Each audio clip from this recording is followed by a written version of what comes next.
All right, let's see who we have here.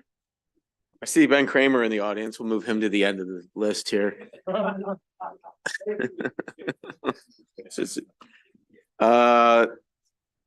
Senator Kramer, come on up. Let's hear what you have to say. Which bill are you here for?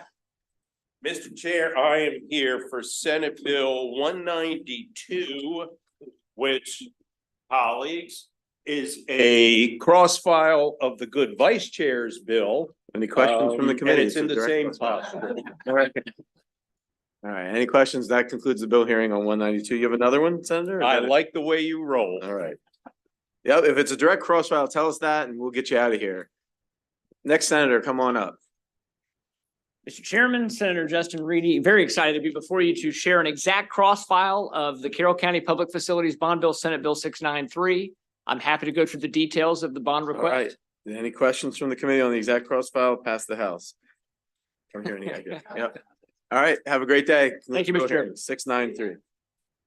Craig Zucker's here, I think, and you know he's got bond bills in the Senate, and I don't know, any delegates getting any bond bills over there, or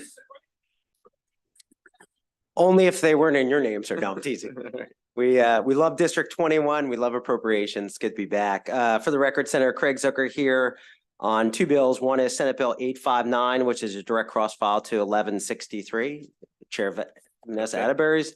Second one I have is Senate Bill 967, which is a direct cross file to House Bill 901. I did want to give a big shout out to Delegate Wallach for her leadership on that.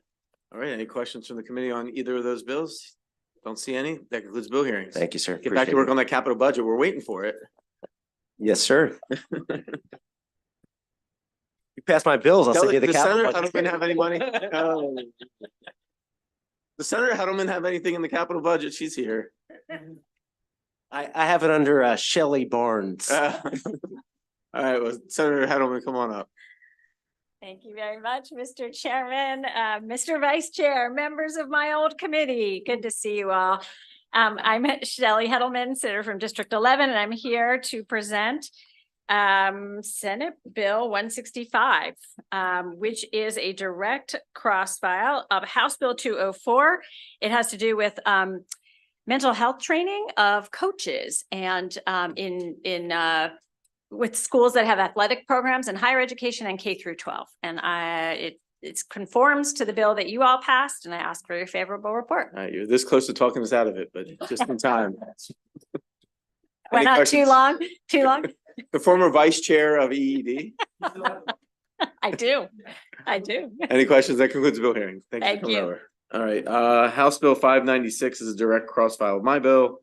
It's already been passed. Any questions? All right, that concludes the bill hearing. Senate Bill 746 is also, I believe, a cross file. Any questions on that bill? That concludes the bill hearing. Any other senators in the room? Come on up. Yeah, let's see you. Sorry, you were never a delegate, so I don't, Cheers. That's right. That's right. Senator Gallagher, welcome. Good afternoon, Mr. Chair, Mr. Vice Chair, committee members. Two bills for you today. One of them is for the record, Senator Jason Gallion, District 35, Harford and Cecil counties. The first bill is SB 170, which is the direct cross file of HB 291 that passed unanimously.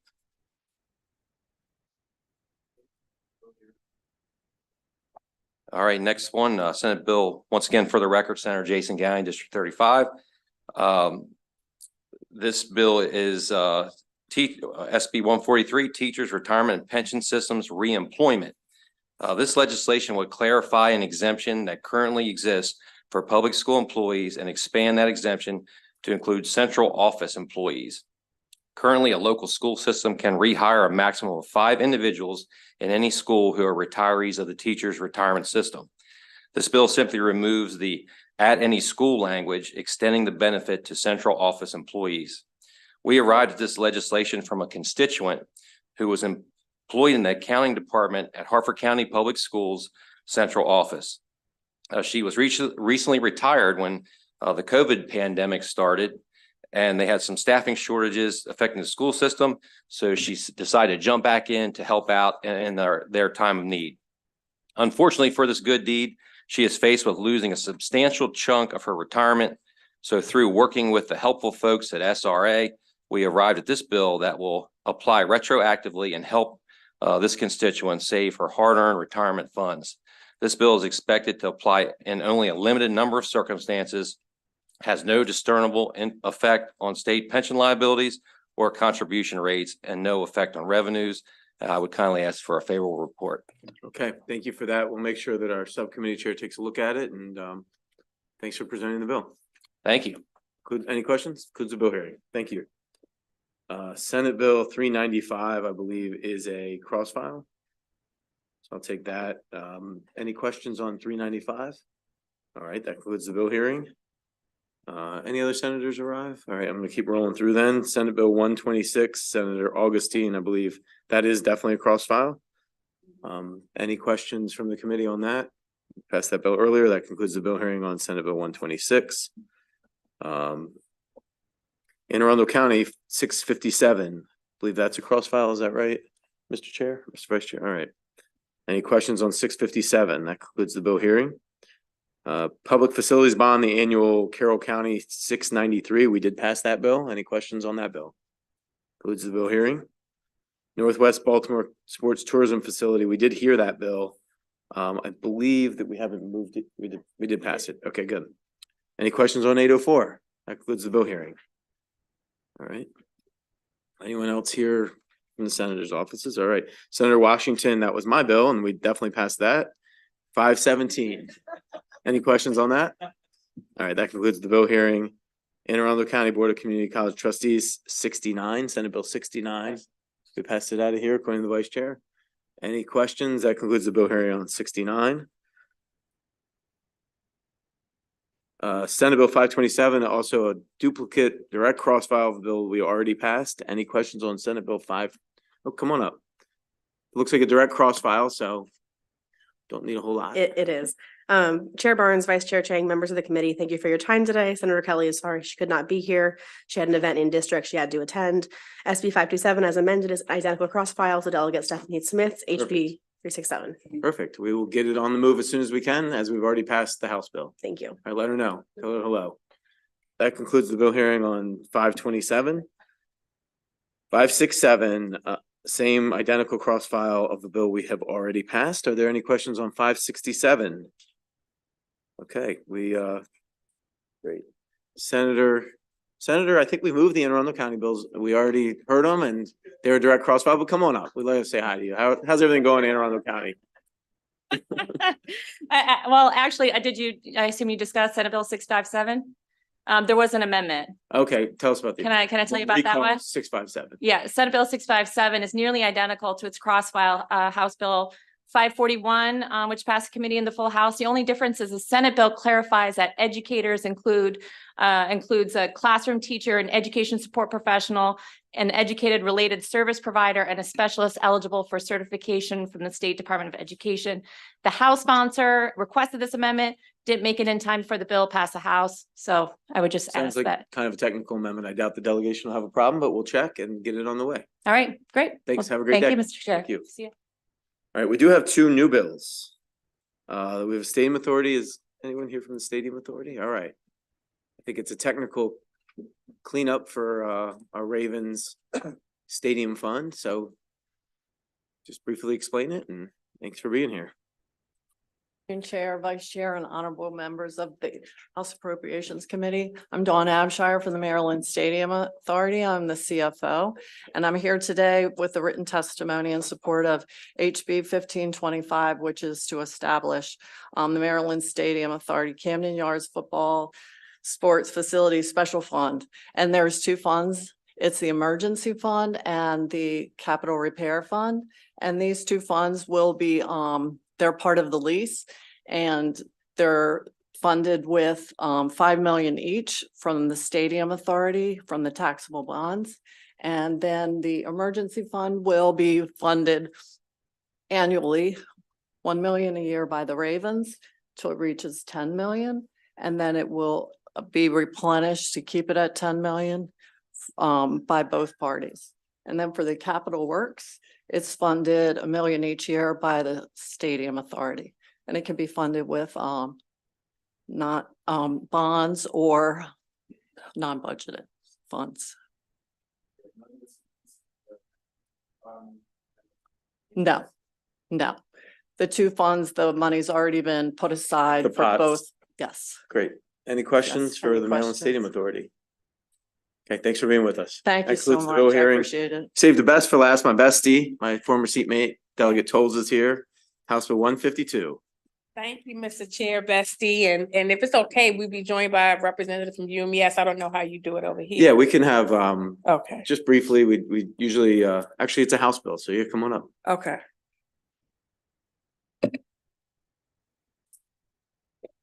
Thank you. It's my first time in here. Okay, we all ready?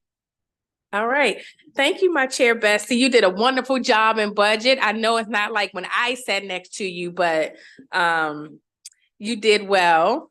The other wingman, he was just okay. He's not here, so I can talk about him.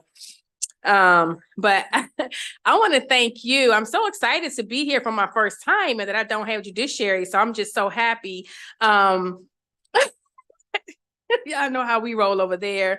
So Chairman Barnes, again, I want to thank you and thank you for getting this very important bill out of rules. You all know when it's a high number, you know what that means. I was a little slow in getting this done. But I want to also thank Vice Chair Mark Chain and all of you all esteemed members of the Appropriations. And I would be remiss if I didn't thank the chair of the Education Subcommittee and my dear friend and sister and co-proposer of this legislation, Delegate Stephanie Smith. I want to thank her for her leadership that's as well here in Appropriations for all things around education. And it's my pleasure to testify in support of House Bill 1522, the Land Grant Equity and Accountability Act, which addresses the historical disparity in funding that caused a severe monetary shortfall for the University of Maryland Eastern Shore.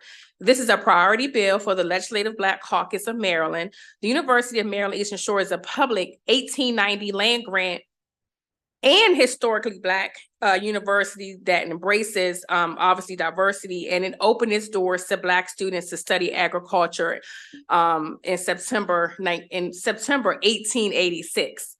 Just to put this in context, the agricultural industry in Maryland has transitioned and quite honestly transformed from primarily being a tobacco farm sort of area to other types of industries such as growing corn and soybean and the good wineries and breweries and more that's happening down there, and it spurs Maryland's economy. And the students at UMES should be able to have the facilities and resources to be properly trained and compete here in Maryland. That was the intent when University of Maryland Eastern Shore opened its doors to Black students in 1886. Indicated in the letter jointly issued by the U.S. Department of Education and U.S. Department of Agriculture on September 18th, 2023, that was sent to Governor Moore and nearly 20 other governors in this country, from Arkansas to Virginia to Texas, Missouri, Georgia, Florida, and many more. The Second Morrill Act of 1890 mandated states establish a second land grant institution in Maryland for Black students to ensure equity in education and funding between 1862 and 1890 land grant institutions. Federal legislation was successfully enacted to support historically Black institutions that offer instruction in agriculture and related fields. However, it is important to note that many states in our union, not just Maryland, have failed to comply with the Second Morrill Act of 1890. Yet in Maryland, y'all know we lead, which is why I'm asking this committee to please right this wrong and favorably support HB 1522. The University of Maryland Eastern Shore produces extraordinary graduates who contribute their expertise to our economy and is the fabric of our state and nation. UMES is home to one of the top pharmacy schools in the country, as well as other stellar academic programs. House Bill 1522 seeks to rectify the funding disparity that has persisted from at least 1987, when the numbers were first calculated, when data was first collected by requiring the governor to appropriate at least with this bill will require the governor to appropriate at least $5 million annually in the state's budget and inadequate, and let me back up, to give at least $5 million annually in the state's budget until it is adequately funded at the proper amounts. And I want to publicly thank Governor Moore, who had received this letter and put in the initial $5 million this year. Thank you all for passing that budget. But we want to make sure that continues, because we know it is important that UMES has the same level of state funding that my alma mater, as well as my bestie Chair Barnes, University of Maryland College Park. And this shortfall in closing is $321,181,312. The good thing is I'm not asking for it all right now. So just, make sure we get something every year. This legislation will promote equity and fairness. And at the University of Maryland Eastern Shore. And the great Marylander Thurgood Marshall said, a good education is key to unlocking the potential within each child. And I say that begins with proper funding. I look forward to a favorable report for HB 1522. Thank you for your time. I know that was long because it's my first time here, and your attention. Thank you. The bill. Thanks for the testimony. Thank you. Delegate Muse, we actually did the bill. It was a direct cross file. Oh, you did the bill? So you're in good shape. I thought he was trying to tell me to get out. He was trying to be friendly about it. So we're good? We're good. Thank you. Y'all have a good day. Thank you. Fastest hearing I've ever had. All right. I think let's hear from the whole panel and then we can take questions. Delegate Acevedo, if that's okay. I think our dean is with us of agriculture. So welcome, and however you guys want to testify, welcome. Thank you, Chairman Barnes and Vice Chair Chang, distinguished members of the committee. On behalf of President Anderson, who would have liked to be here, but prior travel precluded that, and the entire UMES community, we would like to thank you and the sponsors of HB 1522, Delegate Tolls, for your consideration and support. My name is Moses Cairo. I'm the Dean for the School of Agricultural and Natural Sciences at UMES, and I'm joined today by VP Anastasia Rodriguez, Vice President for Administration and Finance. UMES has suffered from decades of inadequate funding, especially when compared to our 1862 sister institutions, College Park. As stated by Secretaries Vilsack and Cardona, if UMES was funded at the same level per student as UMCP, between 1987 and 2020, the state would have appropriated more than $321 million for UMES. UMES is a growing university with a deep teaching, research, and extension mission that is consistent with its legacy as an 1890 HBCU land-grant institution. UMES nurtures and graduates leaders, particularly from among minorities and underserved populations. Today, UMES is recognized as a doctoral institution that generates and applies knowledge on behalf of all of Maryland citizens. The inadequate funding over time manifests itself more significantly through the deterioration of buildings, many of which are more than 50 years old. This significantly hampers the delivery of modern research and teaching approaches, especially in STEM, which represents more than 60% of our students. An independent 2021 study revealed over $100 million in deferred maintenance alone, which is starting to have significant health and safety implications in many of our buildings. In conclusion, I really believe that investing in UMES is timely and it will generate dividends for many years to come. Again, I thank you for this opportunity to give testimony to this August committee, and we will be happy to take questions. Thank you very much. Dean, our Director of Finance, did you want to testify? Just I'm here for just here to questions. answer questions. Excellent. Any questions for the bill sponsor, Delegate Acevedo? Thank you, Mr. Chair. So first, thank you, Delegate Tolles, for bringing the bill. Really, really important bill. I was around when we passed legislation to ensure that our state's 4 HBCUs around program duplication and underfunding we're being made whole. And I think this sort of like represents that, especially considering that the White House, I think, had sent this letter to 16 governors, ours included. I believe it was last year. Any information, discussion with the executive branch on where they are on this? I appreciate the legislation. I think it's really good that it's being, brought. Just curious if you know anything from the second floor, because what you're calling for, especially budget appropriations, agree, probably could be something that the second floor should, I guess, taking the first attempt at. So anything you wanted to add, Delegate? Sure. Thank you, Delegate Acevedo, for that question. And you're right. And I think it is important to the governor, which is why he appropriated $5 million to the budget before he even submitted it to the General Assembly or to the Senate and the House. And so that $5 million is in there already. What we are seeking to ensure is that continued funding, because it's not guaranteed that the governor is going to say, I'm going to put in 5 million or 10 million. We are, or not we, but University of Maryland Eastern Shore is the only land grant institution in Maryland. We want to make sure, and as a member of the caucus, you know how important it is to support our HBCUs, that funding continues.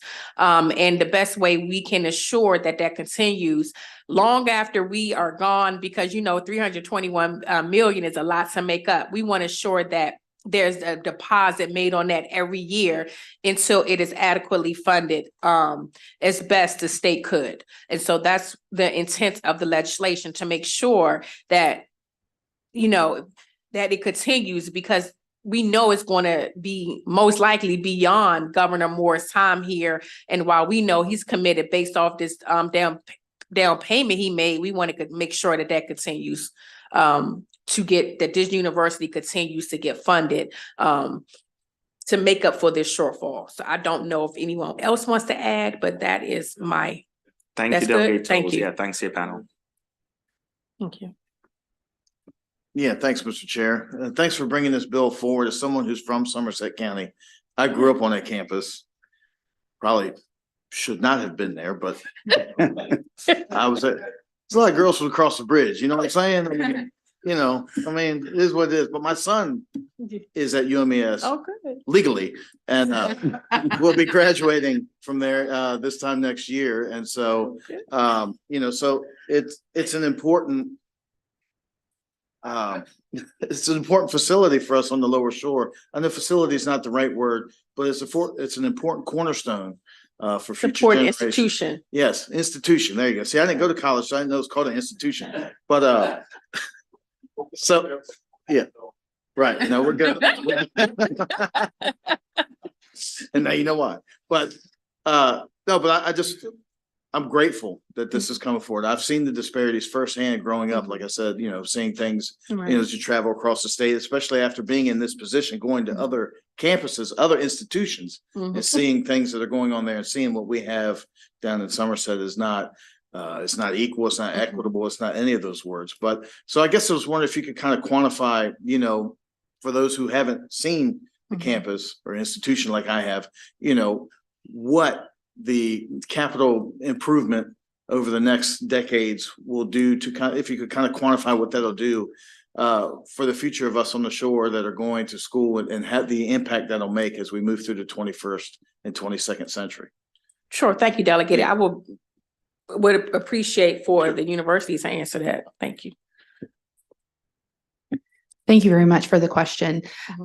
The main issue for us is that we have we did a study through FEA in 2021. So this is prior to the pandemic inflation that has occurred with buildings, that we have over $100 million worth of deferred maintenance that has built up over time due to our inadequate funding.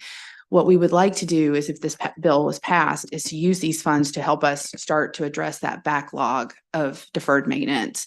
5 million is not a lot, but it can help us chip away at it. Especially on the academic oval, our main science building, Carver Hall, has been under consideration to be on the CIP for probably about a decade now, for updates. And so labs, classrooms, research spaces would be improved, which would improve obviously the quality of facilities for our faculty and staff, but in addition, extend our ability to do additional research that would provide economic benefits to the shore as well as to the entire state of Maryland. Thank you, Mr. Chair, and thank you all for bringing this bill. Delegate Tolles, thank you very much for championing this Black Caucus initiative and priority.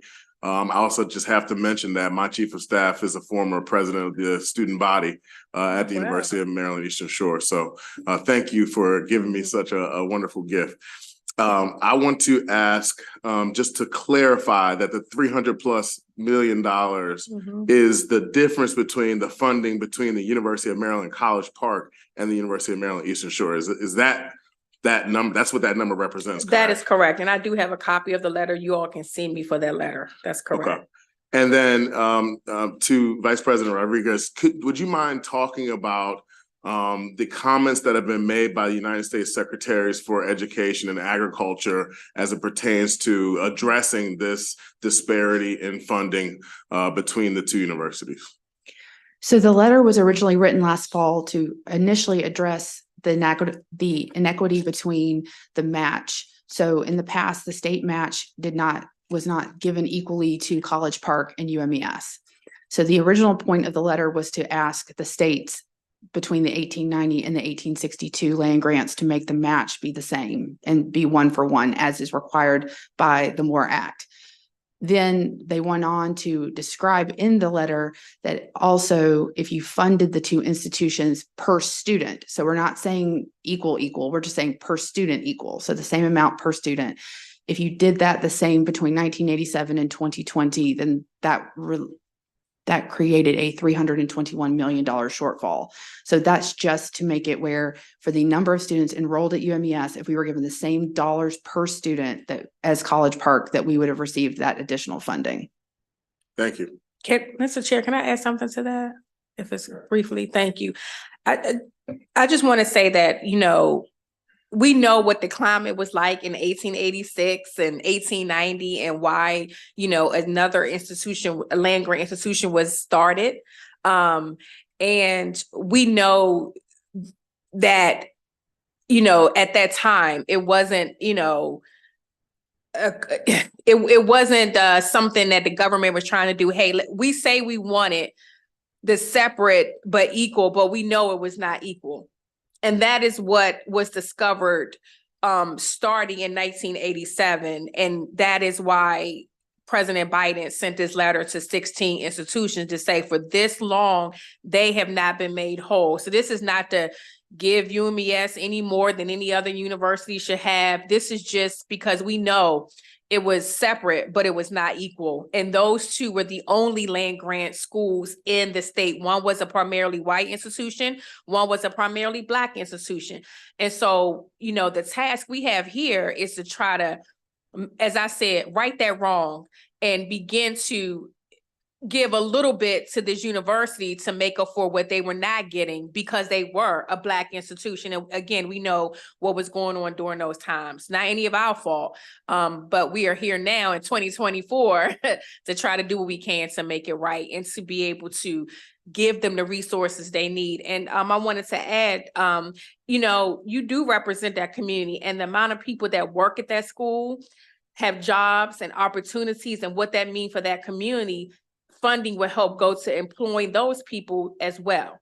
So I wanted to add that. Thank you, Mr. Chair.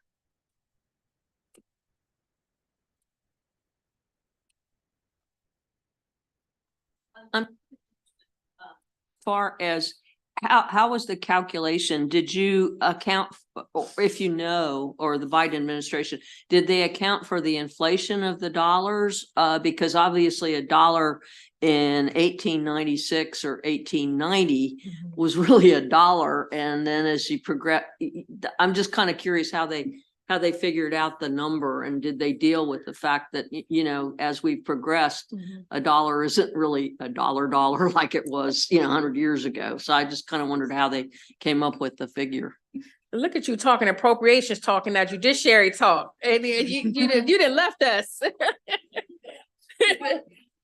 I know. We miss you over there. And I don't know if they want to add anything, but in the letter, it states that the data from the National Center for Education and Statistics integrated post-secondary education that ranges from 1987 to 2020, when they were able to calculate what the institution would have received in state funding per student that was equal that of the 1862 institution. So this data center was able to calculate when they first begin to, to start those calculations in 1987.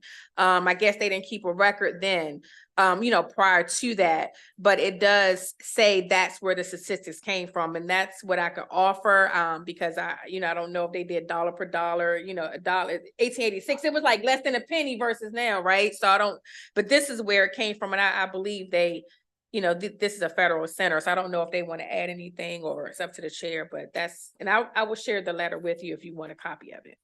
You're welcome. Sure.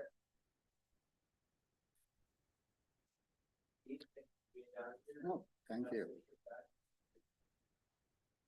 Thank you. Thank For you. your leadership. Thank you. Meeting for the committee party. So, a great job to our subcommittee chairs today on defending second reader. Excellent.